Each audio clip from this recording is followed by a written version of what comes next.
ஆத்ம நமஸ்தே salt and paper நேயர்களே, முருகப்பெருமானை நம்ம எப்படி வழிபடணும்னு கிருபானந்த வாரியார் ஒரு கதை மூலமாக சொல்லியிருக்காரு. அதை உங்ககிட்ட ஷேர் பண்ணிக்கிறேன். ஒரு நாட்டோட அரசன் பார்த்தீங்கன்னா ஒரு காட்டுக்கு வேட்டையாட போறாரு. கூடவே மந்திரிகளும் படை வீரர்களும் போயிருக்காங்க. போன இடத்துல களைப்பாயிட்டு கொஞ்ச நேரம் ஓய்வு எடுக்கிறாரு. ஓய்வு எடுக்கும்போது அந்த வழியா ஒரு சிங்கம் வருது. சிங்கத்தை பார்த்தோன்னா எல்லாருமே பயந்து ஓடிட்டாங்க ராஜாவை விட்டுட்டு.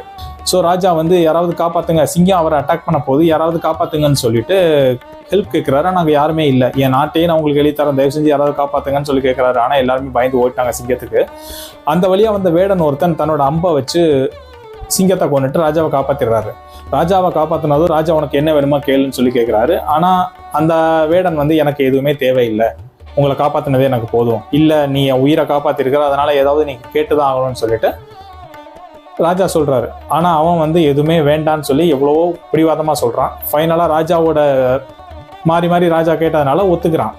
நீங்க குடிசைக்கு நீங்க ஒரு நாள் சாப்பிட வந்தா போதும் அப்படின்னு சொல்லிட்டு சந்தோஷத்தோட கையெடுத்து கும்பிட்டு ராஜா வழி அனுப்பிச்சு வச்சிடறான். ராஜா நாட்டுக்கு போயிட்டாரு. அங்க அரண்மனைக்குள்ள கோவமா போயிட்டு இருக்காரு. அப்போ மந்திரிகள்லாம் கேட்குறாங்க, ஏன் எப்படி வந்தீங்க நீங்க அப்படி சொல்லி கேட்குறாங்க. அப்போ அவர் கோவமா என்ன அங்கே தவிக்க விட்டு நீங்க எங்க ஏன் எப்படி என்ன கேட்குறீங்க அப்படி சொல்லிட்டு கோவமா போயிட்டாரு. எப்படியாவது அந்த ராஜாவுக்கு நம்ம மேலே ஏற்பட்ட தவறான எண்ணங்களை மாற்றணுங்கிறதுக்காக அவருக்கு பிடிச்ச மாதிரி விஷயங்களை செய்வோம்னு சொல்லிட்டு அந்த வேடனோட வீட்டுக்கு போயிட்டு அந்த வேடனுக்கு புது வீடே கட்டி கொடுக்குறாங்க. ஒரு அமைச்சர் அந்த மாதிரி பண்றாரு. இன்னொரு அமைச்சர் அந்த வேடன் வீட்டில் தேவையான பொன் பொருட்கள் செல்வங்கள்லாம் வாங்கி கொடுத்து வெள்ளி தட்டு வெள்ளி பாத்திரங்களா ராஜா சாப்பிட்ற மாதிரி ஃபர்னிச்சர் எல்லாம் அரேஞ்ச் பண்றாங்க. இன்னொரு அமைச்சர் என்ன பண்றாரு, சமையல் பொருட்களையும் பிளஸ் ஒரு சமயக்காரனையும் அங்கே அனுப்பிச்சு வைக்கிறாங்க. இப்போ முருகனை நம்ம வழிபடுற முறையும் இதுதான் கிருபானந்த வாரியார் சொல்றாரு. எப்படின்னா, முருகா மனசார கும்பிடணும் முருகனை.